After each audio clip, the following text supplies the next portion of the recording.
प्रश्न है,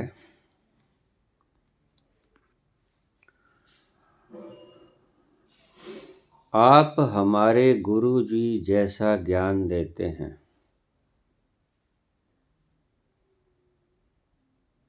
हमारे गुरु जी भी कहते हैं कि ब्रह्मरंध्र में ध्यान लगाओ।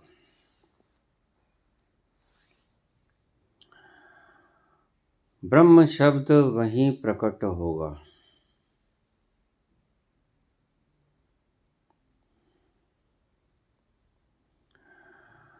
वे बोलते हैं कि सुरती को शिथिल करना है।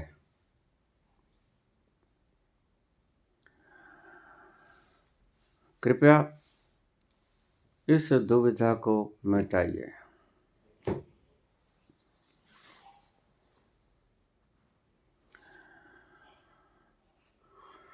आप हमारे गुरु जी की तरह ही बोलते हैं।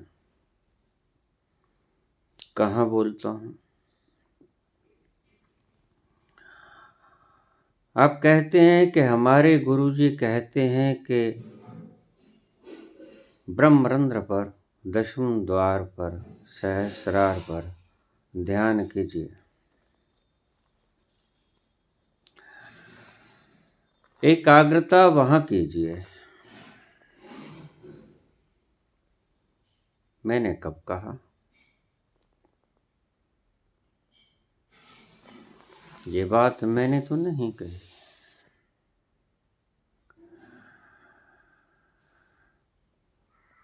एक बात को ध्यान से सुन लीजिए। दूसरा प्रश्न भी है कि बाबा जी, आप 2-4 शब्दों में तत्व रूप में, सत्व रूप में, रस रूप में कुछ ऐसा बताइए कि जिसको हम मापदंड के रूप में प्रयोग कर सकें। तो सुनिए, लेकिन मेरी इस वीडियो को सुनिए बिल्कुल एकांत में, हो सके तो रात में।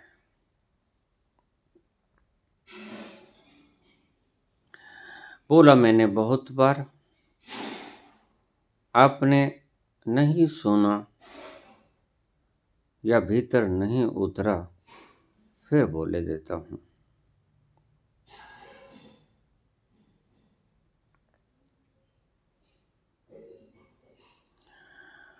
ईश्वर को पाना है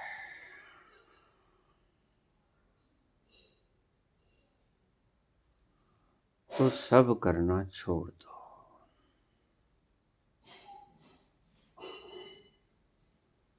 सब करने में ये ब्रह्मरंध्र में ध्यान, सहस्रार में ध्यान, ये पकड़ है। त्राटक पर ध्यान, श्वासों पर ध्यान, केंद्रों पर ध्यान, मूलाधार, सहस्रार, बीच के सभी चक्र। ईश्वर को पाना है तो विश्राम में आ जाओ। ये शब्द आप मोटे अक्षरों में लिख लेना, हृदय पटल पर, स्मृति पटल पर। ईश्वर को पाना है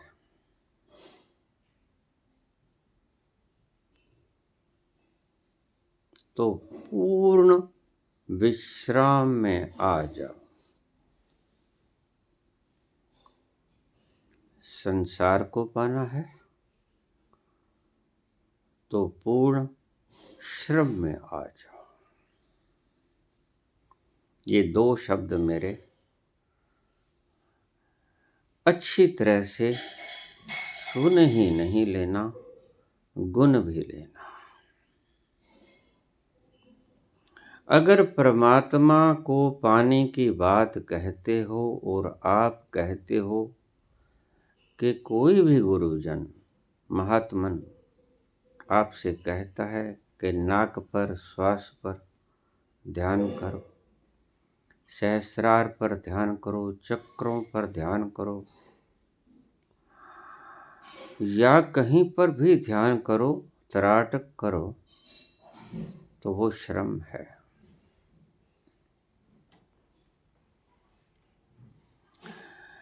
श्रम का अर्थ मेहनत।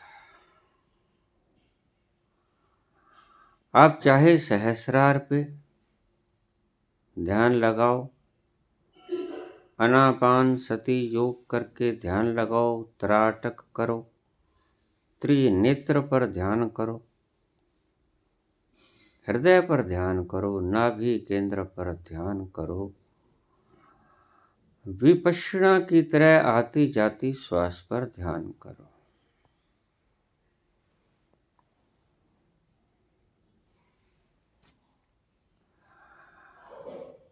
ये ध्यान करो का अर्थ श्रम।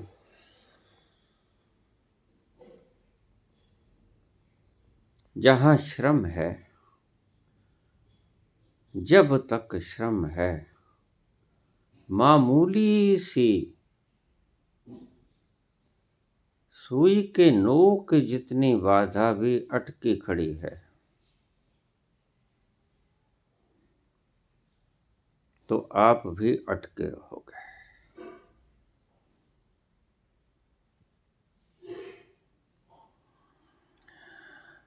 ईश्वर का मतलब पूर्ण विश्राम, और संसार का मतलब श्रम। संसार को पाना है तो विश्राम से संसार नहीं मिलता, श्रम से संसार मिलता है। मुझे पूछने की आवश्यकता नहीं है कितने गुरु हो चुके हैं संसार में, कितने होंगे, कितने हैं अभी। अलग अलग बातें बता रहे हैं।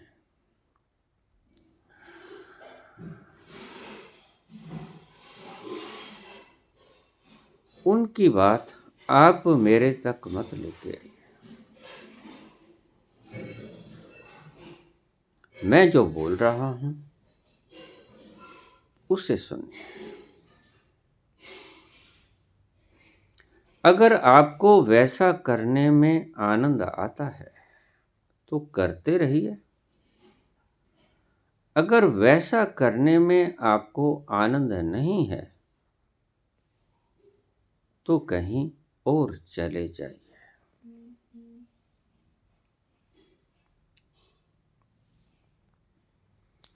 आपको जहां सुकून मिलता है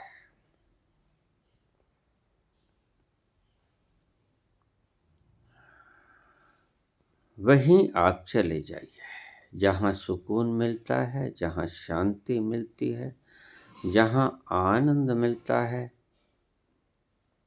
जहां सुरूर मिलता है, वहां चले जाइए।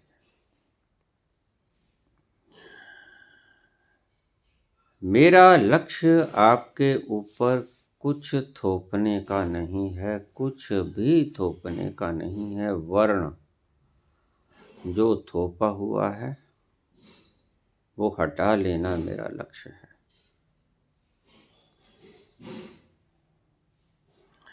ये पूर्ण सफाई अभियान है।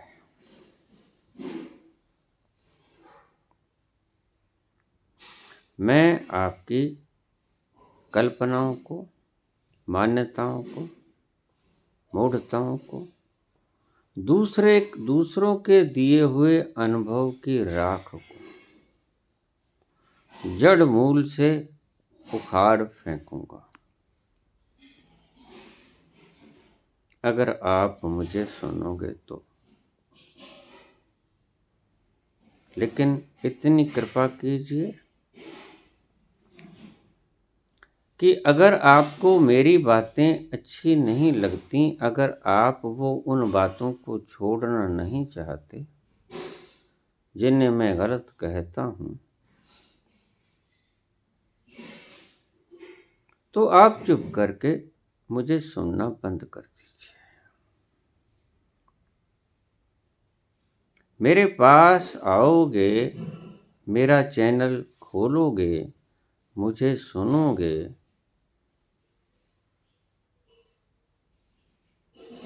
तो व्यर्थ दुख पाओगे।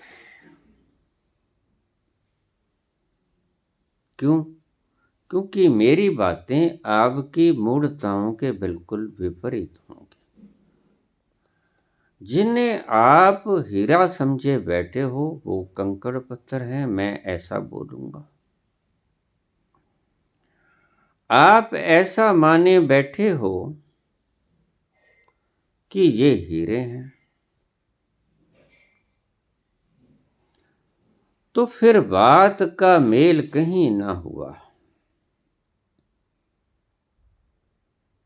मैं जिन्हें कंकड़ पत्थर कहता हूं, आप उन्हें हीरे कहते हैं। और आपको पता है, फिर जिन्हें मैं कंकड़ पत्थर कहता हूं और आप उन्हें हीरे समझते हो, तो या तो मुझे भ्रम हो गया है या आपको भ्रम हो गया। कौन गुरु क्या कहता है,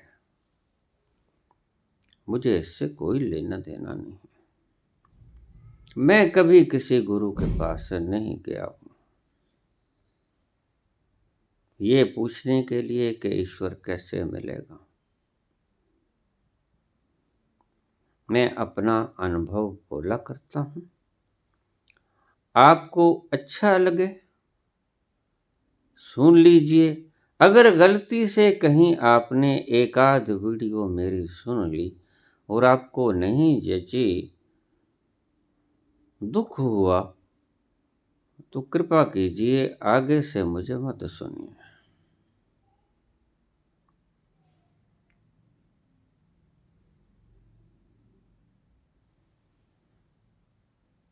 करुणा भाव से आपके दुख दर्द को पहचान कर मैं बोलता हूं। अगर आपको लगता है कि मेरे बोलने से आपका दुख दर्द मिटता नहीं बढ़ता है, तो मुझे छोड़ दीजिए।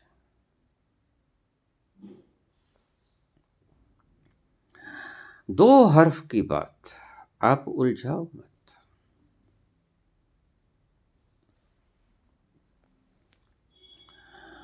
लेकिन कृपा कीजिए चुप करके हट जाइए, क्योंकि अगर आप नहीं सुनना चाहते हो तो सुनने वाले और बहुत हैं। जिन्होंने पूछा है, सच में तो मैं बोल उनके लिए रहा हूं। सच में तो जो सुनना चाहते हैं उनके लिए मैं बोल रहा हूं। तुम्हारे लिए बोला कहां? नहीं जची बात तुम्हारे गुरु ने तुम्हें समझा दिया कि श्रम करने से मिलेगा, और मैं कहता हूं कि श्रम से नहीं मिलेगा, विश्राम से मिलेगा। और विश्राम भी पूर्ण विश्राम, टोटल पूर्ण विराम। अगर आपके गुरु आपसे कहते हैं कि श्रम करो, त्राटक करो, कहीं भी ध्यान लगाओ, सहस्रार पे लगाओ, त्रिकुटी पे भ्रिकुटी पे लगाओ, विशुद्धि पे लगाओ, अनाहत पे लगाओ, मूलाधार पे लगाओ, मैं इसे श्रम मानता हूं। और मानता ही नहीं, 100% जानता हूं।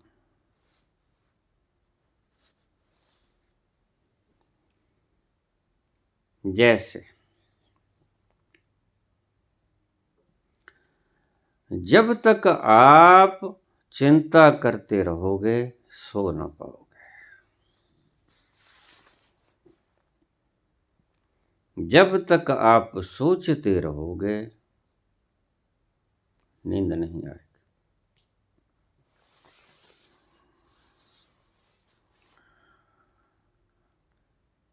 चिंता चिता द्योर्मध्ये चिंता एव गृह्यसि चिता दहति निर्जीवः चिंता दहति जीवतः। चिंता और चिता में फर्क सिर्फ एक बिंदी का है, टिप्पी का है। अगर च के ऊपर बिंदी लगा दी जाए तो वो चिंता बन जाती है, और बिंदी हटा दी जाए चिंता से तो चिता बन जाती है। और संस्कृत का श्लोक है कि चिंता चिता द्वैर मध्ये चिंता एव गृह्यसि चिता दहति निर्जीवः चिंता दहति जीवतः। चिता और चिंता में वैसे तो कोई विशेष फर्क नहीं है, सिर्फ एक बिंदी ही ज्यादा है चिंता में, लेकिन उनके प्रभाव का बड़ा फर्क है। चिता दहती निर्जीव है, चिता मुर्दों को जलाती है, चिंता दहती जीवतः, लेकिन चिंता जिंदा को जला देती है। यही बात मैं कहता हूं, श्रम और विश्राम में कोई फर्क नहीं। एक वी हटा लो, विश्राम और श्रम बिल्कुल उलट बातें हैं। मैं कहता हूं कि श्रम के बिना संसार नहीं मिलेगा, और पूर्ण विश्राम के बिना ईश्वर नहीं मिलेगा। बहुत साधक मेरे पास आ जाते हैं, बाबा अभी कोई झलक वलक नहीं मिली। मैं उनसे कहता हूं, तुमने पुत्र कहीं से कुछ पकड़ रखा होगा, क्लिंगिंगनेस मस्ट बी देयर, कुछ चिपकाहट बाकी रह गई होगी।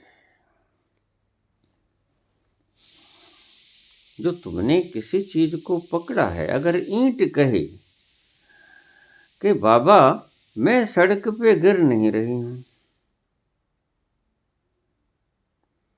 तो मैं उससे यही जवाब दूंगा कि तुम्हें किसी ने पकड़ रखा होगा। जैसे ही वो पकड़ छूट जाएगी, तुम धम से जाके नीचे सड़क पे पड़ोगे। निश्चित ultimate formula of gravitational force, गुरुत्वाकर्षण बल का ये सीधा सीधा फार्मूला है। अगर तुम अपने भीतर नहीं उतर रहे हो, इसका सीधा सीधा अर्थ है कि तुमने किसी विधि को पकड़ रखा है, और ईश्वर मिलता है विधि को छोड़ने से। सब विधियों को छोड़ दो, नाम जप तप स्मरण सुमरण योग सब कुछ छोड़ दो।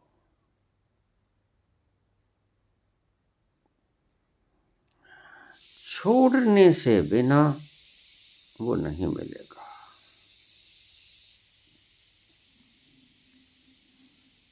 अगर तुम कहते हो कि बाबा हमें नहीं मिला, तो मैं तुम्हें कहता हूं कि तुम देखो, जांचो, परखो, पकड़ कहाँ रह गई है। अगर शास्त्रों में हमारे विद्वत जनों ने, हमारे ऋषियों ने एक ही ऊर्जा को, कुछ ऊर्जाओं को विकार का रूप दिया, हे दृष्टि से देखा, तो उसका कारण था। उसका कारण था कि ये ऊर्जाएं तुम्हें मुक्त होने में बाधक है।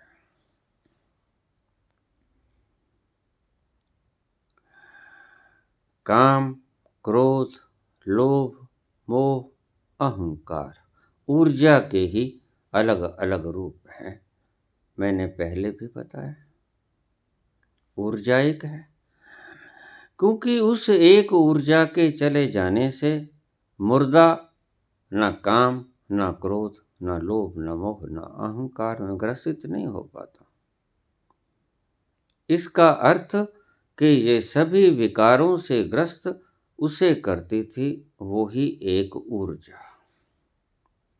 ऊर्जा गई तो सभी विकार गए। ऊर्जा परम पवित्र होते हुए भी ऋषियों ने उसे विकार का रूप दिया। उसका कारण था कि वो आपके मार्ग में विकृति खड़ी करते हैं ईश्वर तक पहुंचने के मार्ग में।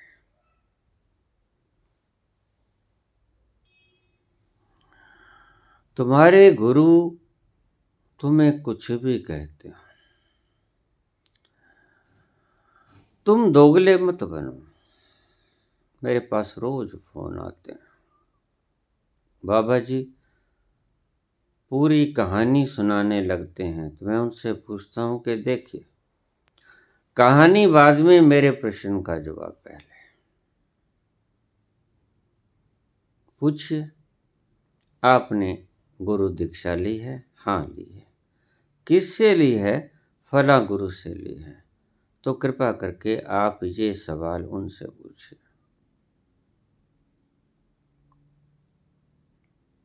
क्यों? मेरा मार्ग और हो सकता है, उनका और हो सकता है। न जाने उन्होंने क्या बताया आपको, और मैं कुछ ऐसा बता दूं जो उनकी काट में हो तो गड़बड़ा जाएगा। इसलिए कृपा करो, अगर तुम्हारा कोई गुरु नहीं है तो मुझसे पूछ लो। अन्यथा अगर तुम किसी रास्ते पे चल रहे हो, किसी गुरु से आपने कुछ विधि ले ली है, तो कृपा करके आप उनसे पूछो। यही उचित न्यायकारी बात भी है।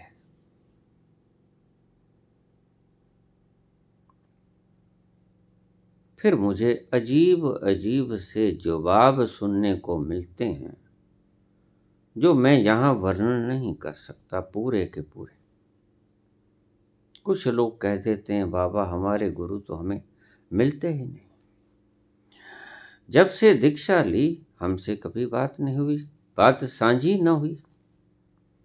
तो मैं उन्हें कहता हूं कि क्षमा कीजिए, ये मेरे बस की बात नहीं है। ये तुम्हारा और तुम्हारे गुरु का मसला है। इस मसले में मुझे मत घसीटिए।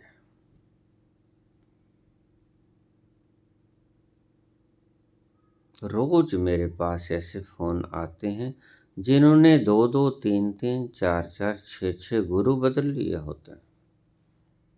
बाबा हम आपको गुरु बनाना चाहते हैं। काहे? गुरु ठीक नहीं थे। कितने बदले? 6 बदल लिए। तो फिर मुझे भी बदल ही लोगे।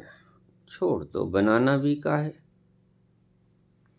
जब 6 छोड़े तो 7वें को भी तो छोड़ दोगे। अगर श्रद्धा होती तो एक पे ही जम जाती।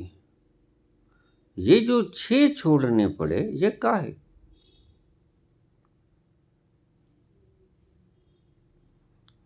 अपनी श्रद्धा की तरफ भी तो देखो। तुम में श्रद्धा है? गुरु बोलता है और तुम अपनी कैंची लेके बैठ जाते हो कि ये बात बाइबल से मेल खाती है। नहीं खाती है, काट देते हो। आप बाइबल को मानते हो। ये बात गुरु ग्रंथ साहब से मेल खाती है। नहीं खाती है, काट दो। क्योंकि आप गुरु ग्रंथ साहब को मानते हो। गीता से खाती है, नहीं खाती काट दो। वेद से नहीं काट दो, उपनिषद से नहीं काट दो, पुराण से। पुराण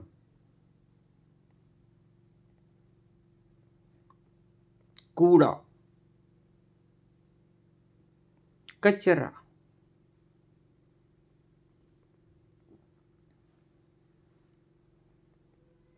अभी मुझसे कल एक व्यक्ति ने पूछा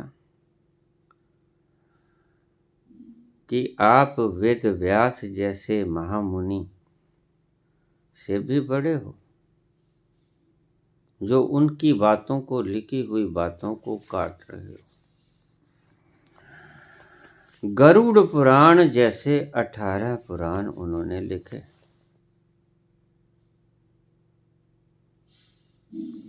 क्या आप उनसे भी बड़े हो?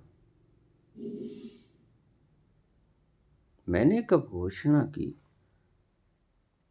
कि मैं उनसे बड़ा हूं? मैं तो सिर्फ जो बात मुझे गलत लगेगी वो चाहे किसी ने लिखी हो, कृष्ण ने लिखी हो और कृष्ण द्वैपायन वेद व्यास ने लिखी हो, मुझे नहीं जची, मैं काटूंगा।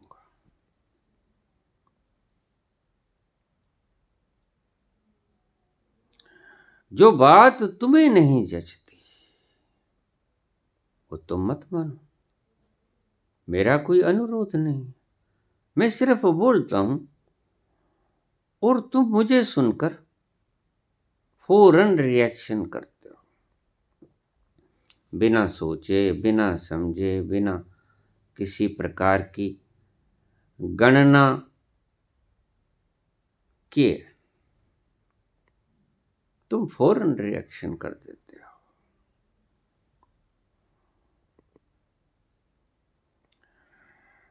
पूर्ण विश्राम, टोटल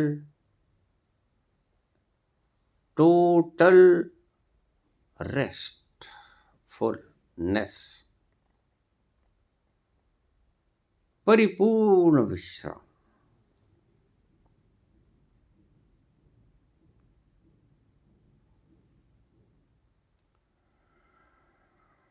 पूछा है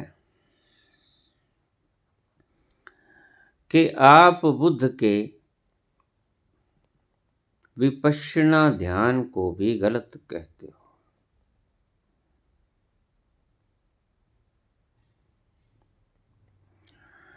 नहीं, मैं बुद्ध के विपश्यना ध्यान को गलत नहीं कहता। बुद्ध का विपश्यना ध्यान बिल्कुल ठीक है। कल को तो तुम ये कहोगे कि मैं कायदे को गलत कह रहा हूं। नहीं, क ख ग सीखना तो पड़ेगा ही, शुरुआत यहीं से होगी।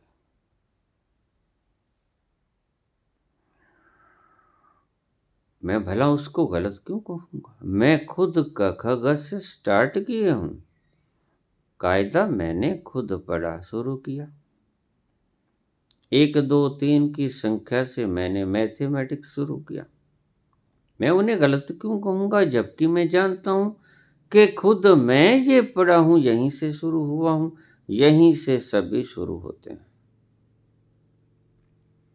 लेकिन मैं ये कहता हूं कि इसे पकड़े ही क्यों रहोगे, इसे छाती से लगाए फिरते हो, आगे नहीं बढ़ना है क्या? बस यहीं आकर मैं उलझता हूं आपके साथ। सही मायने में तो मैं आपसे नहीं उलझता हूं, आप मुझसे उलझते हो। मैं सत्य बोल देता हूं कि इस कायदे को छोड़ दो भाई, दूसरी कक्षा भी है, तीसरी चौथी MA PhD भी है, इसको छोड़ो। काहे आप इसको गल से लगाए फिरते हो? छोड़ो। यही बात मैं आपकी ईश्वर की प्रणाली में भी कहता हूं कि छोड़ो, पकड़ो मत, पकड़ छोड़ो, इस कायदे को छोड़ दो। ये कायदा तुमने पढ़ लिया, ये अब तुम्हारे काम का नहीं। कब तक पढ़ोगे? तुम वही कायदा अगर बार बार दोहराने लगो तो मैं हूं या कोई भी हो तुम्हें मूर्ख ही तो कहेगा, और कहने को कोई शब्द है भी नहीं तुम्हारे जैसे लोगों के लिए।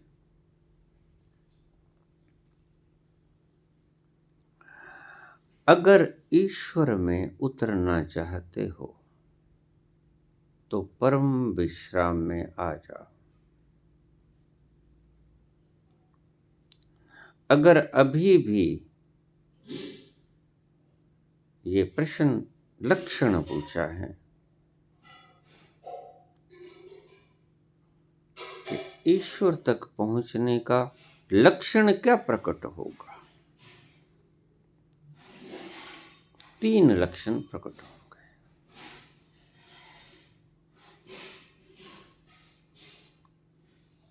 पहला लक्षण प्रकट होगा कि तुम मुक्त हो जाओगे सभी मान्यताओं से। दूसरा लक्षण प्रकट होगा कि आपको सुधि बुद्धि खो जाएगी, समय का भान न रहेगा। और तीसरा, बेसुध हो जाओगे, आनंद में आ जाओगे, सरूर तुम्हें घेर लेगा। चारों दिशाओं में उस शराब की आंधी ऐसी चलेगी कि तुम झकझोर दिए जाओगे, तुम उसमें डूब डूब जाओगे। बिना पिए पिए ऐसा पियोगे, ऐसा मदमस्त होगे कि वहां से निकल ही ना पाओगे। ये लक्षण है किसी भी पहुंचे हुए संत के, ये लक्षण है। अगर कोई संत ज्ञान बिखेरे और उस ज्ञान के भीतर मस्ती की सुगंध न हो, नकार देना उसे। ऐसा कभी नहीं होता है कि फूल खिले और खुशबू न बिखरे। खुशबू तो हवाएं साथ लेकर चलती हैं, उपवन चाहे कोई भी हो, फूल का खिला होना चाहिए। हाँ, तुम्हारी आंखें धोखा खा सकती हैं। तुमने दूर से फूल तो देखा होगा खिला हुआ, लेकिन वो होगा प्लास्टिक का। असली फूल ना खिला होगा। ये नहीं हो सकता कि असली फूल खिले और तुम आनंद की उस लपेट में ना आओ।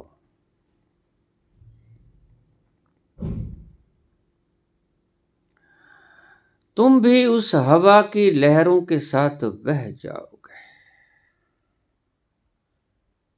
यही है पहचान। संत जब बोलेगा तो अपने प्रवाह में तुम्हें भी प्रवाहित कर लेगा। जैसे गंगा चलती है, छोटे छोटे तिनके साथ ही चले जाते हैं। संत अपनी लहर में तुम्हें साथ घसीट लेगा। उसकी खुशबू आपको अपने ठिकाने पर रहने नहीं देगी, मदमस्त कर देगी, बेहोश कर देगी, बेसुध कर देगी।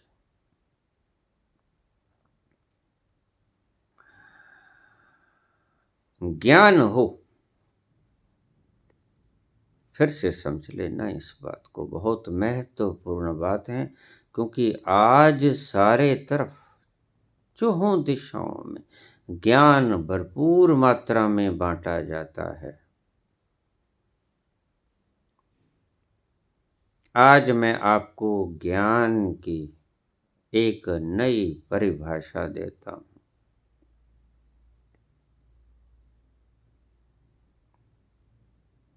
ज्ञान अगर सुगंध युक्त न हो, ज्ञान अगर मस्ती युक्त न हो, तो वो ज्ञान 2 टके का है।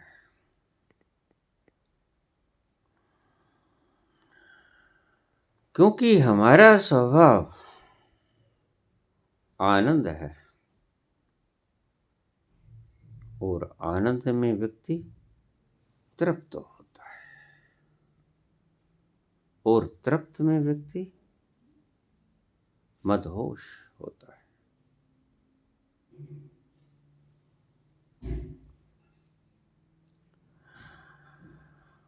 मदहोशी न हो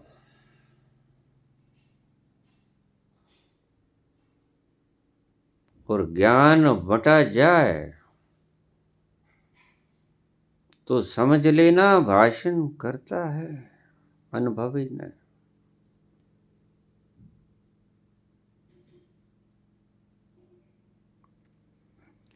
अनुभव से आया हुआ ज्ञान जब प्रस्फुटित होगा संत के द्वारा, आपके कर्ण जब सुनेंगे उसे, तो मस्तिष्क बेसुध हो जाएगा।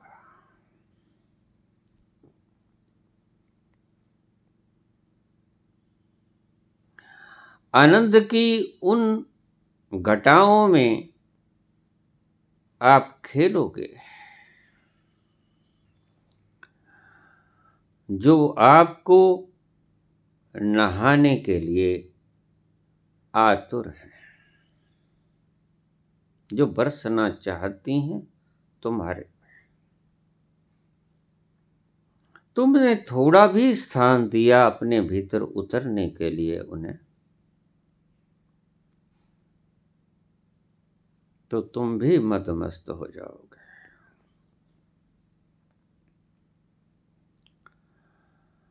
लेकिन कबीर कहते थे, देखिए बरस रहा है,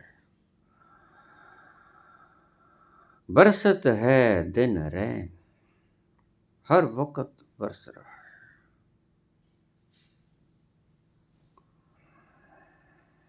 हर वक्त बरस रहा है।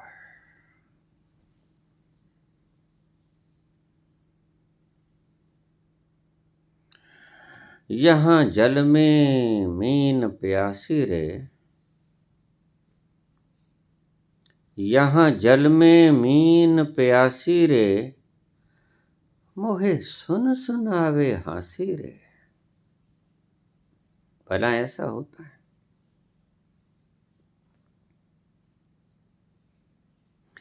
जल में मीन हो और प्यासी रह जाए,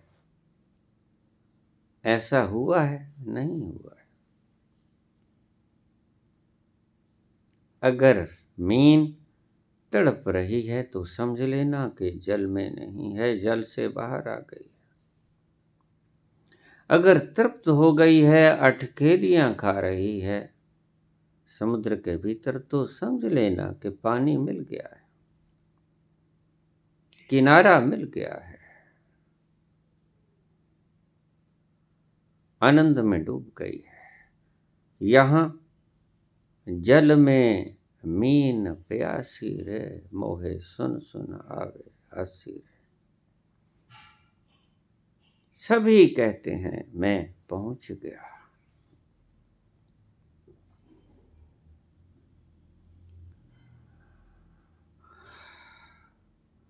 रूखे सूखे भाषण,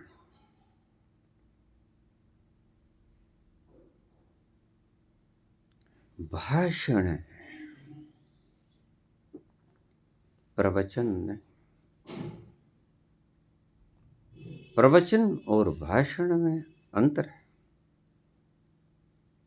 प्रवचन आपको बेसुध कर देंगे। ये शराब का महका तूफान आपको 10 दिशाओं से घेर लेगा और आप भी उस में डूबते चले जाओगे, रस के सागर में आनंद का पान करते रहोगे। अगर जल में मीन है तो पक्का समझ लेना कि प्यासी नहीं है। कबीर को इसीलिए हंसी आती है कि जल में मीन कभी प्यासी नहीं होती। जल का भ्रम पड़ गया होगा। कोई मनोवैज्ञानिक क्रिया कर ली होगी, सोच लिया होगा कि मैं बहुत आनंदित हूं। बार बार दोहरा लिया होगा। गंगा में स्नान करके समझ लिया होगा कि मैं पाप मुक्त हो गया, मैं पाप मुक्त हो गई, मैं भार मुक्त हो गया, मैं भार मुक्त हो गई। ये तुम्हारी ऑटो हिप्नोटिज्म है। तुम अपने से ही खिलवाड़ कर रहे हो।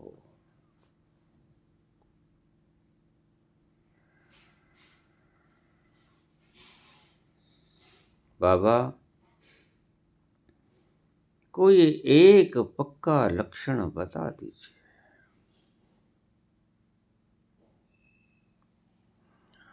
देहभान समाप्त होगा, समय का न पता चलेगा और तुम परम जागरूक होगे।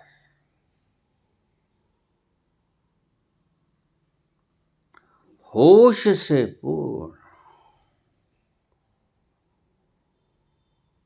और मदहोश से पूर्ण। मद और होश दोनों बराबर चलेंगे, क्योंकि होश अभी आपको बताना है।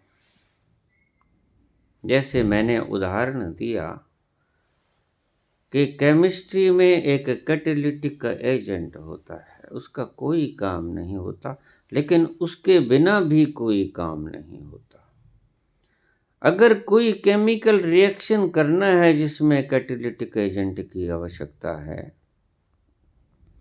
तो आप कितना ही उन केमिकल्स को मिला दो, रिएक्शन विल नॉट हैपन। क्यों? क्योंकि वो कैटालिटिक एजेंट का होना जरूरी है। और हालांकि कैटालिटिक एजेंट का उसमें किसी तरह का योगदान नहीं है, सक्रिय योगदान नहीं है, लेकिन उसके बिना वो घटना घटती भी नहीं।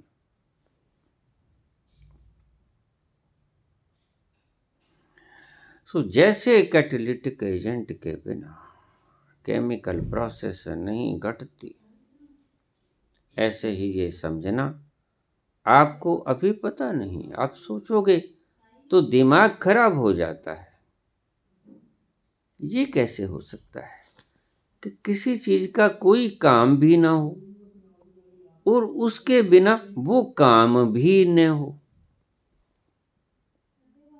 दिमाग में नहीं आती। और मैं कई बार कहता हूं आपसे कि ईश्वर की बात अगर तुम्हें समझ में आ गई तो समझ लेना कि समझ में नहीं आई। बहुत भक्त मुझे कहते हैं कि हाँ समझ में आ गए, और बहुत भक्त मुझे कह देते हैं कि बाकी तो समझ में आ गई, ये समझाइए। तो फिर मैं कहता हूँ समझा तो मैं ये भी देता हूँ, लेकिन तुम ये समझ मत लेना कि तुम समझ गए।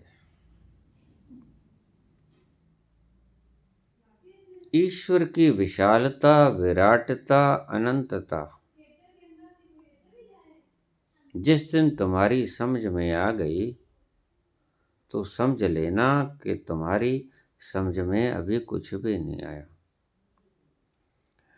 जिस दिन कुएं के डड्डू को सागर की विराटता समझ में आ गई, कुएं के भीतर रहते हुए उस दिन समझ लेना कि डड्डू को सागर की कोई अनुभूति नहीं हुई, कोई साइकोलॉजी, कोई मनोविज्ञान थोप लिया होगा इसने, अवश्य ही अपने आप को इसने हिप्नोटाइज किया होगा। अन्यथा बिना अनुभव के कुएं में रहता हुआ फ्रॉग डड्डू सागर की कल्पना भी कैसे करेगा? कल्पना मात्र भी नहीं होगी जब तक कि तुम समुद्र में उतरते नहीं। कुएं के भीतर फेरी दे के कह दोगे कि समुद्र इससे बड़ा तो हो ही नहीं सकता, क्योंकि तुमने जाना नहीं कभी। ये कमेंट करने वाले बहुत से लोग, जिन्होंने ज्यादा से ज्यादा स्वाद चखा संभोग का,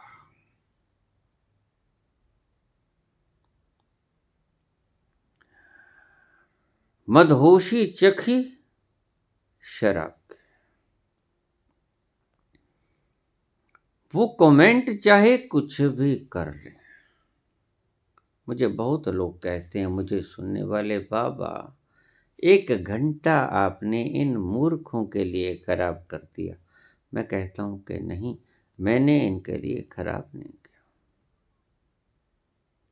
मेरी करुणा इन्हें भी आंदोलित करने के लिए प्रेरणा देती है मुझे। मैं भी वैश्य हो जाता हूं। इन्हें भी तो पहुंचना चाहिए ना,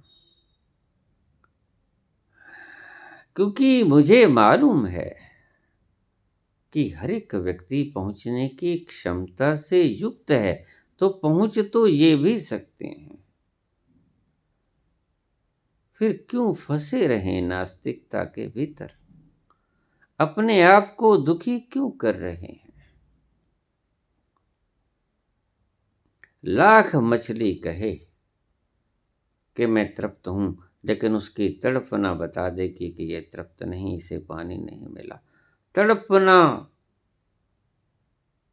एक मेजरमेंट है, पैमाना है, माप है। तुम्हारा दुख, तुम्हारा दर्द, तुम्हारी मस्ती विहीनता, थोड़ी सी मस्ती के लिए संभोग की खोज, शराब की खोज क्या दर्शाती है? कि तुम्हें इससे बड़ा सुख उसकी झलक भी अभी नहीं मिली है, और कुछ नहीं दर्शाता है।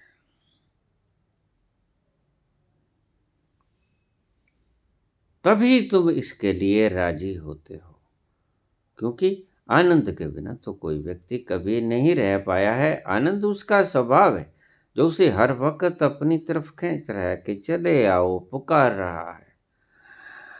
और रास्ता उसे पता नहीं, गुरु उसे मिला नहीं, गुरु को वो मानता नहीं। चलता वो है नहीं, इसलिए पहुंचता भी है नहीं। उसका तड़फना बताएगा, कोई कष्ट में है, उसे अभी पानी नहीं मिला।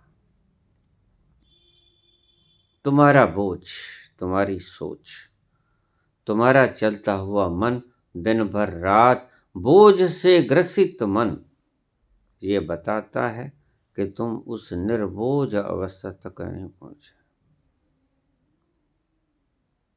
जिस दिन एनलाइटेंड हो जाओगे, उस दिन तुम्हें बोझ ना पकड़ पाएगा, उस दिन तुम्हें भय ना पकड़ पाएगा, उस दिन तुम्हें क्रोध न पकड़ पाएगा, लोभ न पकड़ पाएगा, मोह न पकड़ पाएगा। यही तो चीज, जो वासना ऊर्जा को वासना के रूप में ले, जो कि तिरस्कृत कर दिए गए ऊर्जा के रूप, उनका कारण मात्र यही था कि वो तुम्हें पकड़ से हटाते नहीं।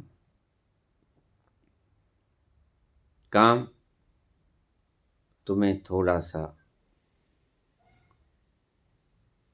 आनंद देता है क्षणिक, लेकिन पकड़ हो जाती है इस तरीके से। क्रोध में तुम अपने होने का एहसास कराते हो। अपने विचारों से अगर असमानता हो गई तो तुम्हें क्रोध आ गया। लोभ,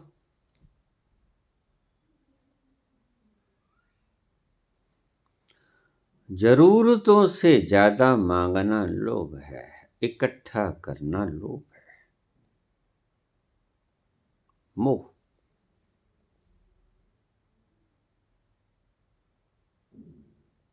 ये मेरा दोस्त है, ये मेरा पुत्र है, ये मेरा फलां है, ये फलां है, ये मोह।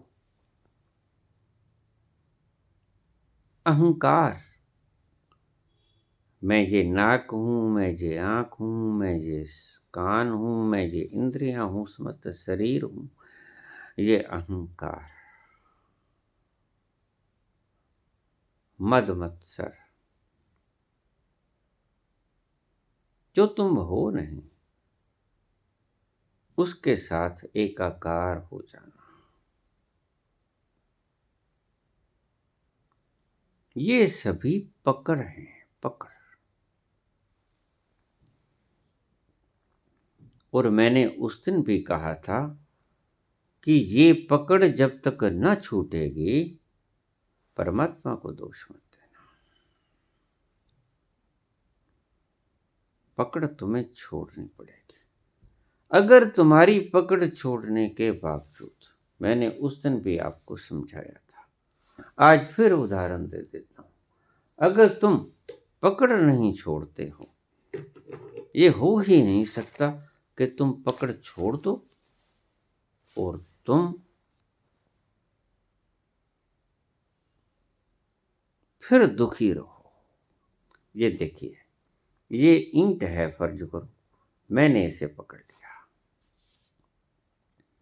तुम 10वें द्वार पे खड़े हो, चाहे तुम पहले द्वार पे खड़े हो, चाहे तुम 4 फुट ऊंचे खड़े हो, जब तुम्हारी पकड़ ये हटेगी, ये पकड़, तो इसकी कोई मजाल नहीं कि ये नीचे ना गिरे। क्यों? क्योंकि परमात्मा चाहता है कि ये नीचे गिरे। देखिए, अब मैं पकड़ हटाऊंगा और ये नीचे गिरेगी। परमात्मा का कोई वक्त नहीं है, हर पल हर घड़ी निरंतर उसकी बनाई हुई सारी सृष्टि तुम्हारी सेवा में संलग्न है। तुम्हारी सेवा में सूरज निकलता है, छिप जाता है, चंद्रमा निकलता है, छिप जाता है, ग्रह तारे नक्षत्र निकलते हैं, छिप जाते हैं, तुम्हारी ही सेवा कर रहा है। फिर भी तुम ऐसे अभागे हो कि दिन रात उसका शुक्राना करने के बजाय उससे निंदित करते हो, गालियां निकालते हो। ये मैंने पकड़ रखा है इसको। अब तुम कहते हो कि बाबा ये नीचे क्यों नहीं गिर रहा है? अगर ये नीचे गिरेगा तो तुम परम सुखी हो जाओगे, क्योंकि बूंद समानी समुंद में, ये बूंद है, इसने इसका लक्ष्य है समुद्र में समा जाना। अड़चन क्या है? तुम्हारी पकड़।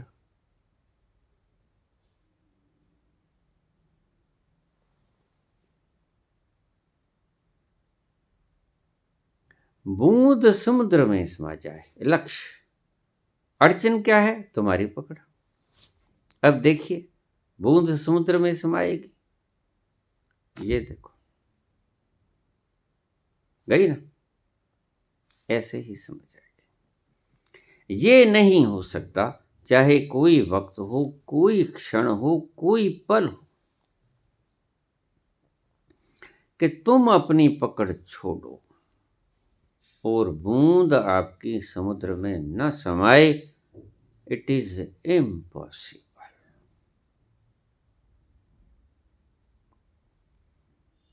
मुझसे पूछने की आवश्यकता नहीं, तुम खुद ही देख लेना।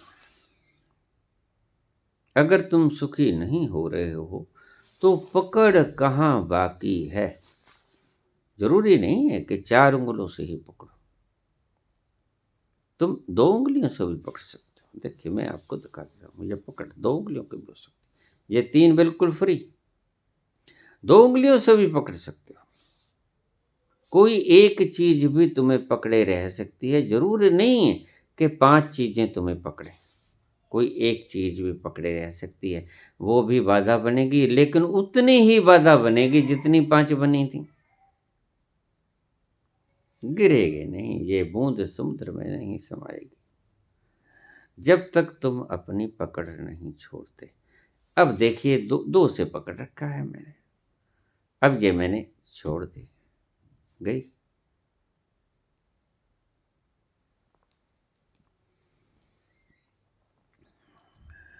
बूंद समुद्र में जाने के लिए बेताब है, तुमने पकड़ रखी। तुम देखना, मुझसे पूछने की बजाय तुम देखना कि तुम्हारी पकड़ कहाँ है। तुम्हारी पकड़ का तो तुम्हें ही पता चलेगा। पुत्र का मोह है, धन के कमाने का लालच है, बड़ी पदवी के ऊपर पहुंचने की जिज्ञासा है, नई चमचमाती रोल्स रॉयस खरीदने की इच्छा है, जहाजों पर उड़ने की अभिलाषा बाकी है। लोग तुम्हारे पाँव में पड़े आके ये मान सम्मान लेने की अभी इच्छा बाकी है। वो खा लूं, ये खा लूं, वो खा लूं, ये स्वाद चख लूं, वो स्वाद चख लूं, ये इच्छा बाकी है। किसके साथ तुम्हारी पकड़ बाकी है, ये तुम जानते हो भली भांति, गुरु से ज्यादा अच्छी तरह।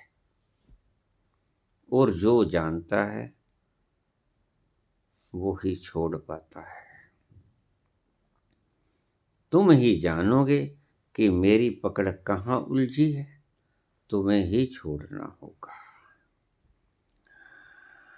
तुम कितना ही पूछे चले जाओ, बिना मोह को छोड़े, बिना पकड़ को छोड़े तुम न पहुंच पाओगे, न पहुंच पाओगे, न पहुंच पाओगे। अगर तुम दुखी हो, तुम दुखी हो, तुम दुखी हो, तो एक बात समझ लेना कि तुम्हारी पकड़ बाकी है, पकड़ बाकी है, पकड़ बाकी है।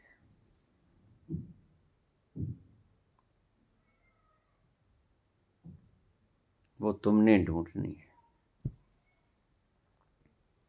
कौन सी पकड़ बाकी है जो तुम्हें संसार में उलझाए फिरती है, जो उस बूंद को समुद्र में समाने नहीं देते।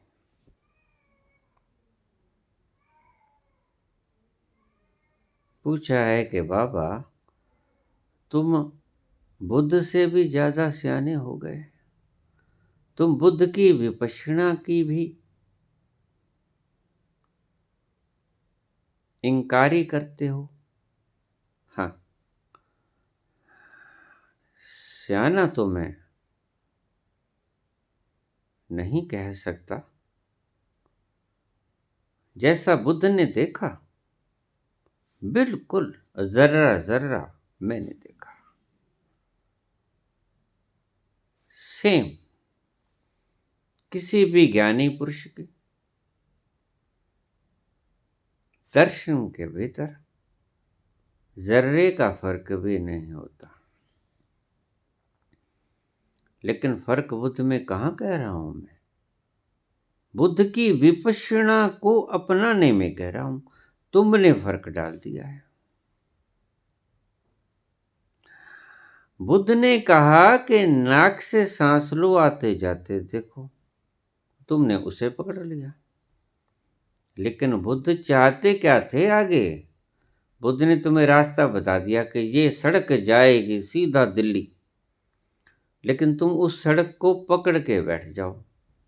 बुद्ध क्या करेंगे? तुमने ये नाक से श्वास आ रहा है, वाहे गुरु वाहे गुरु, राम राम, ओम ओम, इसको पकड़ के रख लिया तुमने। या कुछ भी शब्द न बोलो, श्वास आई गई, श्वास आई गई। ये उलझना है। कैसे भी उलझ जाओ, शब्द से उलझ जाओ, निहि शब्द से उलझ जाओ। अब समझ लेना मेरी बात को। शब्द से पकड़ को बनाए रखो, निहि शब्द से पकड़ को बनाए रखो। इन पांचों उंगलियों से पकड़ को बनाए रखो, दो उंगलियों से पकड़ को बनाए रखो। लेकिन पकड़ लिया आपने वो कख ग का कायदा। बुद्ध की अभिलाषा क्या थी? बुद्ध आपको सिखाना क्या चाहते थे? बुद्ध गलत क्यों है? बिल्कुल गलत है। बुद्ध की विपश्यना बिल्कुल गलत नहीं है, लेकिन बुद्ध जो सिखा के गए हैं उससे आगे तुम चलते क्यों नहीं? बस श्वास को ही देखते रहो, इसी से पहुंच जाओ। नहीं, कभी नहीं पहुंचोगे।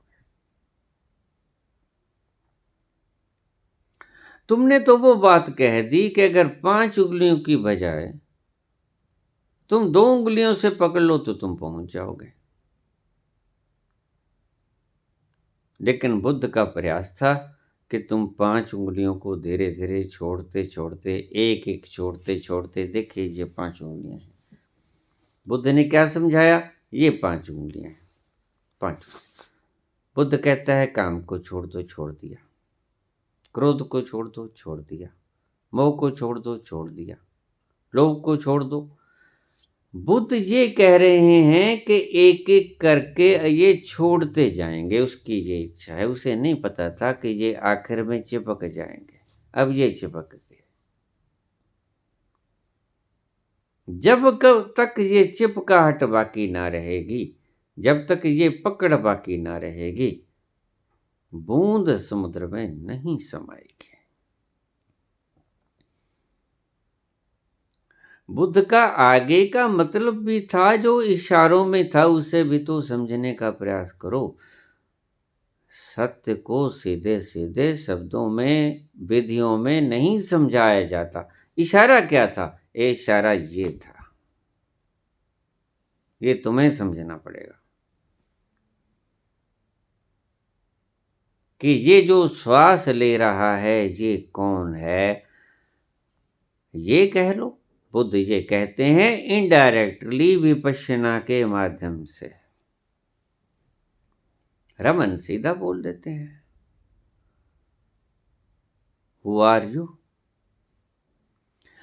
च्वांगत से थोड़ा सा और ढंग से बोल देते हैं, नो दाई सेल्फ।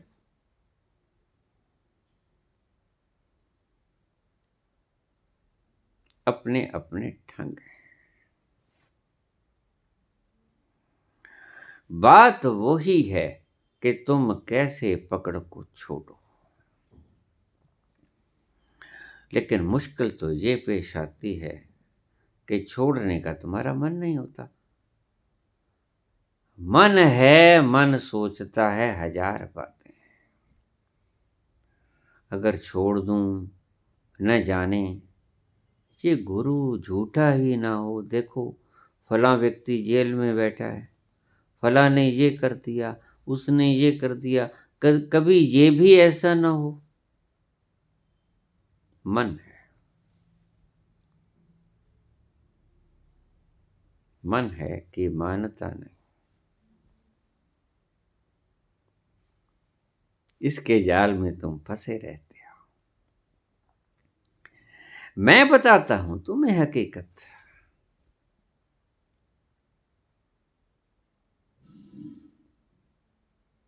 तुम्हारे मन को देखने वाला ही बता सकता है तुम्हारे मन की हकीकत को।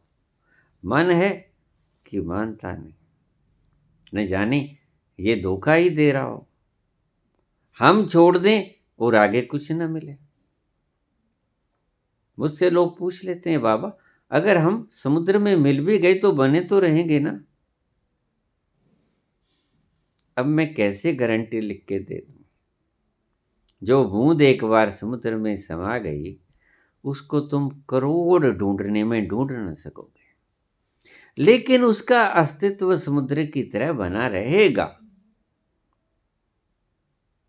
जो जो गायब हुए, जिन्हों जिन्हों ने उस समुद्र को चूमा, जो जो उस समुद्र के अंश बने, वो आज ढूंढ के दिखा दो समुद्र में।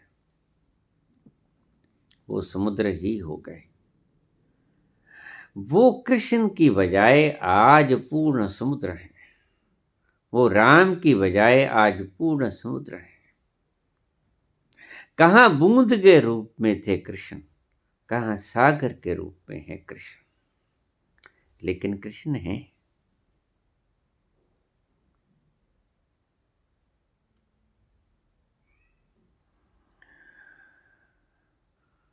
ये बात मैंने ढंग से सारी समझा दी है आपको। ईश्वर तक पहुंचना है तो पूर्ण विश्राम।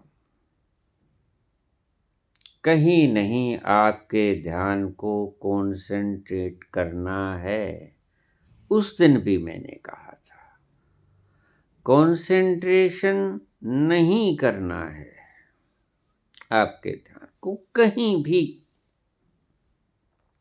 अगर आपको कोई मूर्ति कह दे कि ये भगवान की मूर्ति है, पक्की मूर्ति है, इसकी तरफ ध्यान करो, आपने नहीं करना है, क्योंकि उसकी कोई मूर्ति नहीं होती। आपको कहे कि तरह अटक करो, नहीं करना है। श्वास के ऊपर निगाह करो, नहीं करना है, क्योंकि आपको आता नहीं अगला फार्मूला। बुद्ध क्या कह गए थे मुझे अच्छी तरह से मालूम है बात, लेकिन बुद्ध की अगली बात आप मानो फिर तो ठीक, लेकिन तुम मानते ही नहीं। तुम उस कायदे को पकड़े रहते हो। बुद्ध बेचारे क्या करें, बुद्ध गलत नहीं, व्याख्या करने वाले आप गलत हो, चलने वाले आप गलत हो।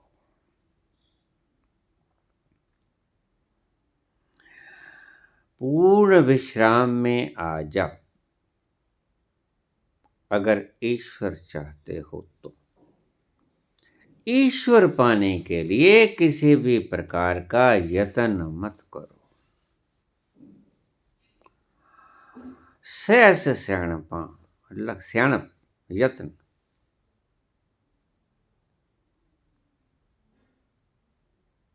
एक न चले नाल।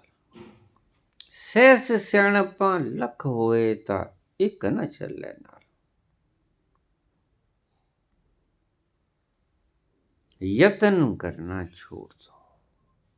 बस इस यत्न को आप एक्सप्लेन कर लेना, वाइड एक्सप्लेन कर लेना, ह्यूज मात्रा में, वाइटल मात्रा में इसको एक्सप्लेन कर लेना कि ये जाति कहाँ तक है।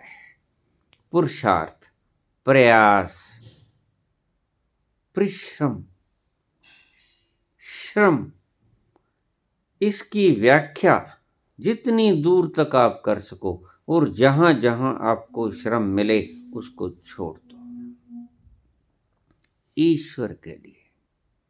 मुझे बहुत लोग कहते थे, बाबा आप कहते हो कुछ मत करो, तो फिर मर जाएंगे अगर खाना ना खाएंगे। खाना खाने के लिए कुछ तो करना पड़ेगा। सेहत को ठीक करने के लिए आसन करना पड़ेगा, और फिर आप ये जो क्रिया योग बताते हैं ये भी तो करने में ही आती है। और फिर जो बैठना पड़ेगा ध्यान के लिए, वो भी तो कर्म है, वो भी तो क्रिया है। अब मैं इन मूर्खों को क्या बताऊं?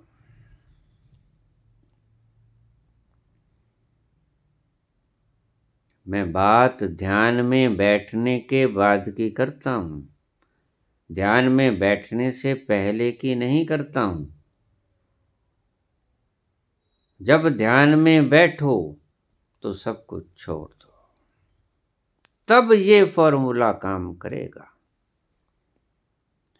ध्यान में बैठने से पहले चाहे छलांगे लगाओ, मुझे क्या मतलब। समुद्र में नहाओ, गंगा स्नान करो, खाना पीना करो, शुद्धिकरण करो, नहाओ धो, रोटी खाओ, और रोज की क्रियाएं करो, आवश्यक काम करो, अपने ऑफिस के काम करो, दुकानदारी करो, काम धाम सब करो। लेकिन वही शिव बटालवी के शब्द कि संसार के लिए श्रम मैंने पहले कहा, फिर सुन लो। संसार के लिए श्रम करो, खूब श्रम करो, परमात्मा के लिए पूर्ण विश्राम करो। अगर थोड़ी सी भी किल्ली फंसी रही पकड़ की, तुम ना पहुंच पाओगे। मुझसे पूछते रहना, किसी से पूछते रहना, जो जानते हैं वो यही कहेंगे कि आपने कहीं पकड़ बाकी रखी है।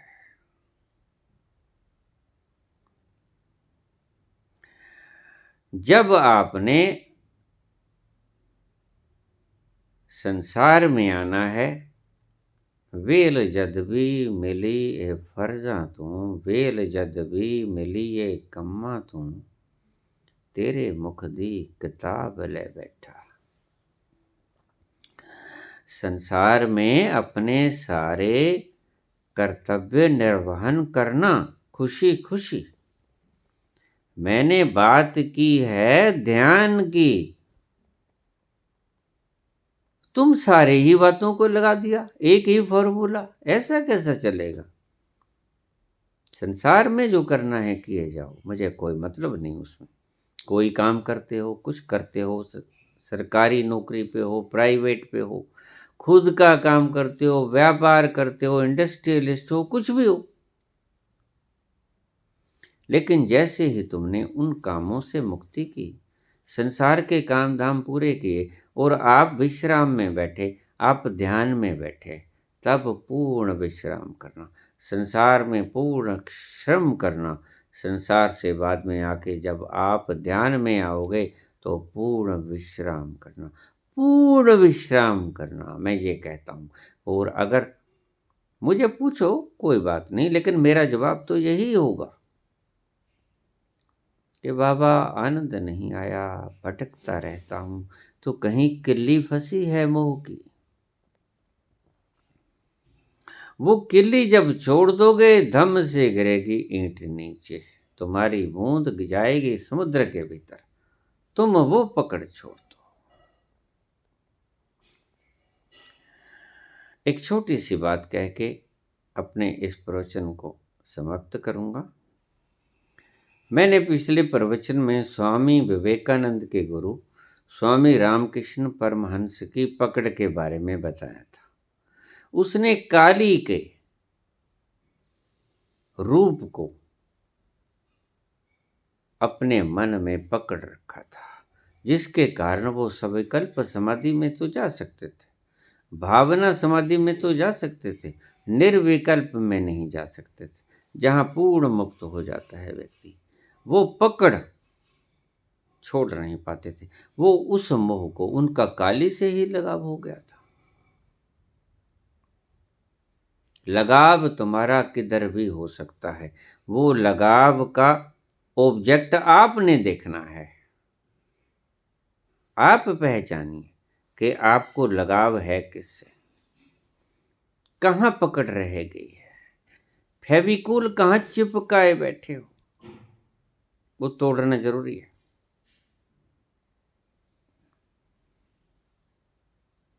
तो अद्वैत मत के तोतापुरी वहां पर आए उन्होंने देखा स्वामी रामकृष्ण परमहंस ने उनसे कुछ सवाल पूछे, तो तोतापुरी कहने लगे कि आप अभी पूर्ण नहीं पहुंचे हो, आप भाव समाधि में हो, सविकल्प समाधि में हो। भाव एक विकल्प होता है। मुझे निर्विकल्प के दर्शन करा दीजिए। हाँ, करवा दूंगा, लेकिन मेरे ढंग से चलना पड़ेगा। बहुत दिन कोशिश की, नहीं हुए। एक दिन तोतापुरी ने कहा, आज आखिरी दिन है, अगर आज भी तुमने काली का सिर नहीं काटा तो मैं कल चला जाऊंगा। फिर मैंने वापस इधर आना भी कभी नहीं। तो थोड़ा सा होशियार हुए, सतर्क हुए। पता था रामकृष्ण परमहंस को कोई चीज अकड़ी हुई है बीच में, जो हाथ से गिर नहीं रही है कुछ। लेकिन ये नहीं पता था कि जिसके सहारे तुम, सीढ़ियों के सहारे तुम छत तक आए हो, वो लास्ट छत के पड़ाव पे अटक गए हो। कई बार बिल्कुल आखिरी पड़ाव पे तुम अटके रह जाते हो, लेकिन अंतिम दिन वो कामयाब हुए। जब वो ध्यान में गए, भीतर गए, तोतापुरी पूछते रहे, कहाँ पहुँच गए, क्या दिखता है, क्या दिखता है। जब उन्होंने कहा कि माता आ गई, माता दिखती है, काली माता दिखती है, तो उन्होंने कहा कि ऐसे कर, तलवार उठा और इसकी गर्दन को काट दे। सो इन साइकोलॉजिकल मानसिक रूढ़िवादियों को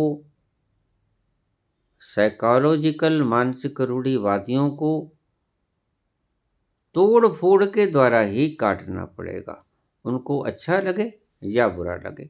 बुरा तो रामकृष्ण को भी लगा था, माता के सिर काट दूं, ये कैसे हो सकता है।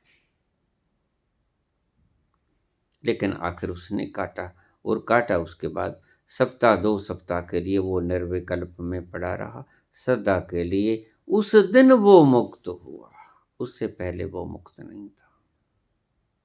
निर्वाण को, कैवल्य को प्राप्त वो उस दिन हुआ, संबोधि को प्राप्त वो उस दिन हुआ। तोतापुरी उसका सही गुरु निकला। रामकृष्ण का पुराना नाम गदाधर था, घर का। गदाधर से रामकृष्ण परमहंस, उस दिन बना वो परमहंस।